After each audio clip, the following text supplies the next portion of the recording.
Hi friends, this is Rafi. Welcome to my channel. ఈరోజు Nifty bank Nifty గురించి తెలుసుకుందాం friends. చూడండి ఫ్రెండ్స్, నిఫ్టీ ఈరోజు క్లోజింగ్ వచ్చి 23,559 దగ్గర అయితే క్లోజ్ చేయడం జరిగింది. సో మార్కెట్లో నేను ఆల్రెడీ ప్రీవియస్ వీడియోస్లో సపోర్ట్ అండ్ రెసిస్టెంట్ లెవెల్ కూడా మీకు చెప్పడం జరిగింది. సో ఈ లెవెల్ని బ్రేక్ చేస్తే కూడా నేను ప్రీవియస్ వీడియోస్లో కూడా మీకు చెప్పాను, ఈ లెవెల్ రెసిస్టెంట్ లెవెల్ని బ్రేక్ చేయడానికి రెడీగా ఉందని కూడా మీకు చెప్పడం జరిగింది. యాజ్ ఇట్ ఈస్గా మార్కెట్ ఈ లెవెల్ని బ్రేక్ చేసింది. ఇప్పుడు మార్కెట్ ఈ లెవెల్ని ఒక సపోర్ట్ తీసుకోవాలన్నమాట. రేపు మార్నింగ్ మార్కెట్ డైరెక్ట్ సెల్లింగ్ అయిపోతే మనకి ఆఫ్టర్నూన్ నుంచి మధ్యాహ్నం నుంచి మనకి ఈ లెవెల్ దగ్గర నుంచి ఒక సపోర్ట్ దొరుకుతుంది మార్కెట్కి. ఎందుకంటే మనకి ఇటు ఇంట్రాడే బేసిక్లో సపోర్ట్ లెవెల్ ఉంది, ఇది హోల్డింగ్ పర్పస్లో సపోర్ట్ లెవెల్ ఉంది, రెండు ఉన్నాయి. కాబట్టి మనకి ఈ లెవెల్ దగ్గర నుంచి మార్కెట్ ఒకసారి బౌన్స్ బ్యాక్ అవ్వాలి. మళ్ళీ మార్కెట్ మనకి 23,800 నుంచి 23,800 నుంచి 24,000కి అయితే వెళ్ళే పాసిబిలిటీ మన మార్కెట్లో ఉందన్నమాట. ఓకేనా, మార్కెట్ రెండు కూడా మనం మార్కెట్లో ఒక రెసిస్టెంట్ జోన్గా మనం ఫేస్ చేసుకుంటే 23,800 నుంచి 24,000 వరకు రెసిస్టెంట్ జోన్ అయితే మార్కెట్లో క్రియేట్ అయి ఉంటుంది.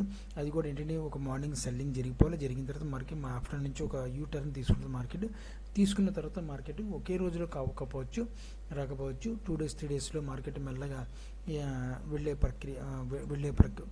వెళ్ళాలన్నమాట. ఈ వెళ్ళే ప్రక్రియలో మార్కెట్ 60 డిగ్రీలో కానీ 90 డిగ్రీలో మార్కెట్ అస్సలు వెళ్ళకూడదు. వెళ్ళేది మాత్రం ఈ లెవెల్ కూడా మనకి చాలా ఈజీగా బ్రేక్ చేస్తుందని చెప్పి, చాలా ఈజీగా అంటే కాదు, హిట్ అండ్ షార్ట్ పద్ధతి వరకు మనకి బ్రేక్ చేయాలి. కానీ హిట్ అండ్ షార్ట్ పద్ధతి కాకుండా 60 డిగ్రీ నుంచి 90 డిగ్రీ మార్కెట్ వెళ్ళినప్పుడు ఈ లెవెల్ కొద్ది ప్రెజర్ తీసుకొని ఈ లెవెల్ దగ్గర కొద్ది ప్రెజర్ క్రియేట్ చేస్తారనమాట. క్రియేట్ చేసినప్పుడు బ్రేక్ చేస్తారనమాట. అంటే నేను చెప్పాను కదా, బీట్లో వస్తుంది కూడా ఆ రకంగా బీట్లో వచ్చినట్టు చేస్తారనమాట. ఓకేనా. కానీ ఓవరాల్గా మనం మార్కెట్ ఒకసారి మనకి చూసుకుంటే దగ్గరలో మనకి నియర్ దగ్గరలో మార్కెట్ ఒక సపోర్ట్ లెవెల్ ఉంది. మార్కెట్కి రానున్న రోజుల్లో సపోర్ట్ తీసుకోవాలి. మార్కెట్ సపోర్ట్ తీసుకుని ఓవరాల్గా మార్కెట్ ఒక అప్సైడ్ మూమెంట్ వెళ్తుంది. అది కూడా మీకు రానున్న రోజుల్లో మీకు చెప్తాను. ప్రజెంట్ మార్కెట్ కొద్దిగా సెల్లింగ్లో ఉందన్నమాట. రానివ్వండి. సో ఇన్ కేస్ అలా కాకుండా మార్నింగ్లోనే డైరెక్ట్ సెల్లింగ్ కాకుండా గ్యాప్ డౌన్ ఓపెన్ అయ్యి మన లెవెల్ దగ్గర నుంచి గ్యాప్ డౌన్ ఓపెన్ అయినా నేను కాల్ ఆప్షన్కి అయితే ట్రై చేస్తాను అనమాట. ఇన్ కేస్ అలా కాకుండా మార్కెట్ ఫ్లాట్గా ఓపెన్ అయితే మాత్రం వెయిట్ అండ్ వాచ్ చేస్తాను. సో అలా కాకుండా గ్యాప్ అప్ ఓపెన్ అయితే మాత్రం మన గ్యాప్ అప్లో కూడా మన రెసిస్టెంట్ జోన్ ఉంది. ఇక్కడ ఈ రెసిస్టెంట్ జోన్ దగ్గర నుంచి మళ్ళీ మార్కెట్ ఒక సెల్లింగ్ ప్రెజర్ తీసుకునే అవకాశం మనకు పాసిబిలిటీ ఉందన్నమాట. ఓకేనా. సో మనం ఒకసారి ఇంట్రాడే బేసిక్లో ఒకసారి చూద్దాం ఫ్రెండ్స్.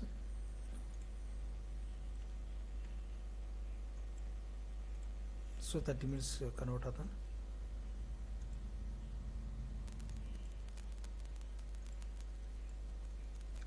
సో చూడండి ఫ్రెండ్స్, ఇప్పుడు మార్కెట్ మనకు ఒక రెసిస్టెంట్ జోన్ అయితే ఒక ఇంట్రా బేసిక్లో ఒక రెసిస్టెంట్ జోన్ ఉంది. ఈ లెవెల్ని మార్కెట్ అసలు ఇంతకుముందు చెప్పాను సపోర్ట్ లెవెల్గా ఉందని చెప్పాను. ఈ లెవెల్ని బ్రేక్ చేసింది. ఈరోజు ఈ లెవెల్ ఎప్పుడైతే బ్రేక్ చేసిందో ఒక సెల్లింగ్ ప్రెజర్ అయితే ఎక్కువ ఉంది. ఎందుకంటే కొద్ది ఇంట్రా బేసిక్లో సపోర్ట్గా వచ్చే ఈ లెవెల్, సో ఈ సపోర్ట్ లెవెల్ని మాత్రం బ్రేక్ చేసిందంటే మార్కెట్ కొద్దిగా స్పీడ్ మూమెంట్ ఉంటుంది అనమాట. అది కూడా పర్ఫెక్ట్ వాల్యూమ్తో సెల్లింగ్ జరిగింది. ఈరోజు కొద్దిగా వాలటిలిటీ ఉంటుందని కూడా మీకు చెప్పడం జరిగింది మనకి. అంటే యాక్చువల్గా నిన్నే ఇది బ్రేక్ అయింది అనుకోండి, నో ప్రాబ్లం. సో అక్కడ స్పీడ్ మూమెంట్ ఉంది. సో ఈరోజు వాలటిలిటీ ఉంటుందని కూడా మీకు చెప్పడం జరిగింది. యాజ్ ఇట్ ఈస్గా మార్కెట్లో వాలటిలిటీ ఉంది ఈరోజు. సో వాలటిలిటీకి మార్కెట్ కొద్దిగా డౌన్ఫాల్కి అయితే రావడం జరిగింది అనమాట. సో అయితే మార్కెట్లో ఇంకా కొద్దిగా డౌన్ఫాల్ వచ్చినా మనకి సపోర్ట్ లెవెల్, ఈ నియర్ సపోర్ట్ లెవెల్ ఉంది ఫ్రెండ్స్. మనకి ఈ లెవెల్ దగ్గర నుంచి మార్కెట్ యూటర్న్ తీసుకునే అవకాశం పాసిబిలిటీ ఎక్కువగా ఉంది. అది కూడా డైరెక్ట్ సెల్లింగ్లో వచ్చేస్తే మార్కెట్ స్ట్రక్చర్ మాత్రం ప్రజెంట్ ప్రాఫిట్ బుకింగ్లోనే ఉంది. సో అమెరికా ప్రెసిడెంట్ గారు కొత్తగా డొనాల్డ్ ట్రంప్ గారు వచ్చినా సరే మార్కెట్ మీద ఇంపాక్ట్ అయితే చేయలేకపోయారు. ఆయన ప్రభావం ఏమీ ఉండదు. కానీ రానున్న రోజుల్లో మాత్రం డెఫినెట్గా మంచి నిర్ణయాలు తీసుకుంటారు. అతను యుద్ధాలన్నీ ఆపేస్తా అని చెప్పి ఆల్రెడీ ఇంతకుముందు స్టేట్మెంట్ పాస్ చేశారు. అలాంటివి వస్తే మాత్రం మళ్ళీ ఆ న్యూస్ ఇంపాక్ట్ చూసుకుని మార్కెట్ ఒక అప్సైడ్ మూమెంట్కి అయితే తీసుకెళ్తారన్నమాట. సో మనకు ఒక రెసిస్టెంట్ జోన్ ఉంది ఫ్రెండ్స్. ఈ 23,800 దగ్గర ఒక రెసిస్టెంట్ జోన్ ఉంది. సపోర్ట్ లెవెల్ మాత్రం ఈ లెవెల్ దగ్గర ఒక సపోర్ట్ లెవెల్ అయితే ఉంది. సో ఇది మనకి బ్యాంక్ నిఫ్టీ యొక్క సపోర్ట్ అండ్ రెసిస్టెంట్ లెవెల్స్. రేపు మార్కెట్ కొద్దిగా వాలటిలిటీ ఉంటుంది, జాగ్రత్తగా కొద్దిగా చూసి ట్రేడ్ చేయండి. ఈ రోజు లాగానే వాలటిలిటీ ఉంది. సో అదేవిధంగా మనకి ఒకసారి బ్యాంక్ నిఫ్టీ ఒకసారి చూద్దాం ఫ్రెండ్స్.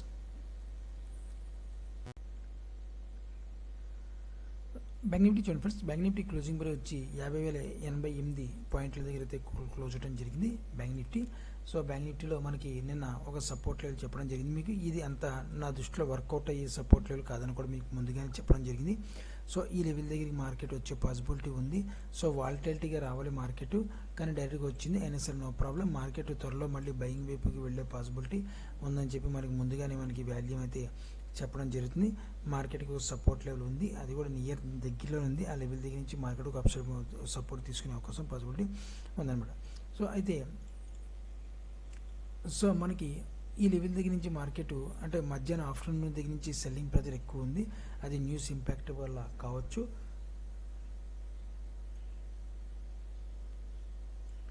కానీ వాలటిలిటీ ఉండదని చెప్పాను. మార్నింగ్ సెషన్లో కొద్దిగా వాలటిలిటీ క్రియేట్ చేసుకుంది.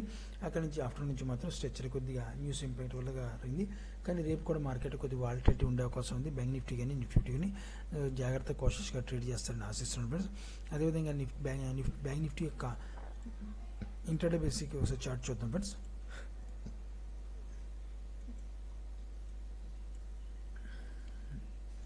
సో బ్యాంక్ నిఫ్టీలో ఒక సపోర్ట్ లెవెల్ అయితే 50,000 దగ్గర సపోర్ట్ లెవెల్ అయితే ఉంది. ఆల్రెడీ మీకు చెప్పడం జరిగింది. 50,000 దగ్గర నుంచి మార్కెట్ ఒక ఈ లెవెల్ బ్రేక్ చేస్తే మాత్రం మార్నింగ్ కొద్దిగా ఒక సెల్లింగ్ ప్రెజర్, అది కూడా వాల్యూమ్తో సెల్లింగ్ ప్రెజర్ చేయాలి.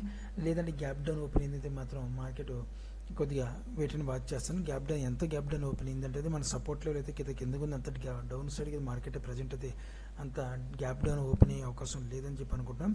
ఇన్ కేస్ ఓపెన్ అయినా సరే మనకి 49,000 దగ్గర ఒక సపోర్ట్ లెవెల్ ఉంది. ఆ లెవెల్ దగ్గర నుంచి అప్సైడ్ మూమెంట్ తీసుకెళ్ళిపోతారు అనమాట. ఒకవేళ ఇన్ కేస్ అలా కాకుండా మార్కెట్ ఫ్లాట్గా ఓపెన్ అయితే వెయిట్ అని వాచ్ చేస్తాను. గ్యాప్ అప్ ఓపెన్ అయితే మాత్రం నేను సెల్లింగ్కే ప్రిఫర్ చేస్తాను. 99% కాదు, 99.9% కూడా నేను సెల్లింగ్ వైపుకే మొగ్గు చూపుతాను. కాల్ ఆప్షన్ వైపు మొగ్గు చూపు అనమాట. ఎందుకంటే మార్కెట్ ఓవరాల్గా స్ట్రక్చర్ డౌన్లో ఉంది కాబట్టి, డౌన్ సైడ్లో ఉంది కాబట్టి, ఒకవేళ in case market gap up open అయితే మాత్రం అడ్జస్ట్మెంట్ ప్రకారంగానే మార్కెట్ గ్యాప్ అప్ ఓపెన్ అయింది అనుకుంటాను తప్ప కానీ గుడ్ న్యూస్ వల్ల లేకపోతే మార్కెట్ అప్సైడ్ మూమెంటం వెళ్తుందని చెప్పి నేనైతే ఎక్స్పెక్ట్ చేయను కూడా. ఓకేనా. సో అదేవిధంగా రెసిస్టెన్స్ జోన్ చూసుకుంటే మళ్ళీ మార్కెట్ ఒకసారి మనకి ఒక అప్సైడ్ మూమెంట్ అంటే మనకి సెల్లింగ్ జరుగుతున్నప్పుడు మార్కెట్ ఓవరాల్గా ఒక సెల్లింగ్ అప్సైడ్ మూమెంటం వెళ్ళాలి, బయింగ్ వెళ్ళాలన్నమాట. ప్రజెంట్ ఇప్పుడు సెల్లింగ్ జరుగుతుంది మార్కెట్, అప్సైడ్ మూమెంటం బయింగ్ కొద్దిగా తీసుకెళ్తే మరీ మంచిది మార్కెట్కి. నేను గతంలో కూడా ప్రీవియస్ డే వీడియోస్లో కూడా మీకు చెప్పడం జరిగింది. ఈ లెవెల్ దగ్గర నుంచి మళ్ళీ మార్కెట్ ఈ లెవెల్ దగ్గర జోన్ దగ్గరికి ఒకసారి రావాలని కూడా చెప్పడం జరిగింది. కావాలంటే నా ప్రీవియస్ డే వీడియోస్లో కూడా చెప్పండి. చూడండి, ఇక్కడ నుంచి మార్కెట్ కొద్దిగా ఒక మార్కెట్ ఇంట్రాడే బేసిక్లో కొద్దిగా వెళ్తూ కొద్దిగా డౌన్ సైడ్గా వస్తే మాత్రం మరీ మంచిది. ఇన్సైడ్ అలా వస్తే మళ్ళీ మార్కెట్ మన 49,000 దగ్గర నుంచి మార్కెట్ ఒక యూ టర్న్ తీసుకునే అవకాశం బ్యాంక్ నిఫ్టీలో కనబడుతుంది అనమాట. సో ఓకేనా. మన ఈ లెవెల్ దగ్గర నుంచి ఒక రెసిస్టెన్స్ జోన్ గతంలో నుంచి ఒక రెసిస్టెన్స్ జోన్ అనేది క్రియేట్ చేసుకుంది. అదేవిధంగా సపోర్ట్ లెవెల్ అయితే ఈ లెవెల్ దగ్గర నుంచి సపోర్ట్ చేసుకుంటే మార్కెట్ వెళ్ళటం జరుగుతుంది. కావాలంటే మీకు ఒకసారి చూపిస్తాను. చూడండి, ఈ లెవెల్ దగ్గర చూడండి, గత 2-3 నుంచి ఈ లెవెల్ని మార్కెట్ బ్రేక్ చేయబోతుంది. ఇది ఒక రెసిస్టెన్స్ జోన్గా ఇంటర్డే బేసిక్ రెసిస్టెన్స్ జోన్గా క్రియేట్ అయ్యి ఉందన్నమాట. సపోర్ట్ లెవెల్ చూసుకుంటే మాత్రం మార్కెట్లో ఈ లెవెల్ దగ్గర నుంచి ఒక సపోర్ట్ లెవెల్ అయితే ఉంది. మార్కెట్ ఈ లెవెల్ గత 2 రోజుల నుంచి మార్కెట్ ఈ లెవెల్లోనే ఈ డైరెక్షన్లోనే మార్కెట్ ప్రజెంట్ అయితే ఉంది. సో ఈ ఏదో ఒక లెవెల్ బ్రేక్ చేయాలి. ఈ లెవెల్ బ్రేక్ చేస్తే మాత్రం కొద్దిగా సెల్లింగ్ ప్రెజర్ కొద్దిగా వచ్చే అవకాశం ఉంది.